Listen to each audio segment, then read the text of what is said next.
કૃષ્ણ એ શરીર નથી જે મોરપંખ પહેરે છે કે જે વાંસળી ધારણ કરે છે, એ શરીર કૃષ્ણ નથી. કૃષ્ણ એ બોધ છે જે સમયથી પરે છે, જે જગતની ઉત્પત્તિ વખતે પણ હતા, ત્યારે તેનું નામ કંઈક બીજું હશે, પણ તે પણ કૃષ્ણ જ હતા. અર્જુન સામે જે કૃષ્ણ ઊભા છે એ તો કૃષ્ણનું એક ખાસ રૂપ છે. એ રૂપ તો ચાલ્યું જશે. જેમ અર્જુનની દેહ મરવાની છે એમ જ કૃષ્ણનું એ ખાસ શરીર પણ મરી જશે. મરી ગયું હતું ને.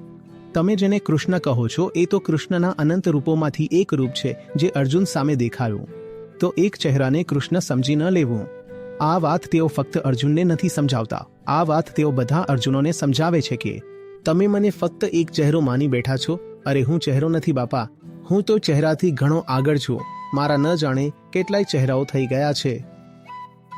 માટે જ દરેક બોધવાન ચેતનાનો ચહેરો, દરેક પ્રબુદ્ધ ચહેરો મારો જ ચહેરો છે અર્જુન.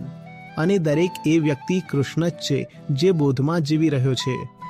જ્યારે જ્યારે ધર્મની હાનિ થઈ રહી હોય અને અધર્મનો ઉદય થઈ રહ્યો હોય છે, અધર્મ માથે ચડીને બોલે છે, ત્યારે ત્યારે હું પોતાને એ ધારા દ્વારા પ્રગટ કરું છું.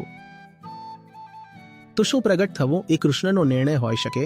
ના ભાઈ ના, એ કૃષ્ણનો નથી. કૃષ્ણ તો છે, તેઓ પ્રગટ થશે કે નહીં એ તમારો નિર્ણય છે, તમારી પસંદગી છે.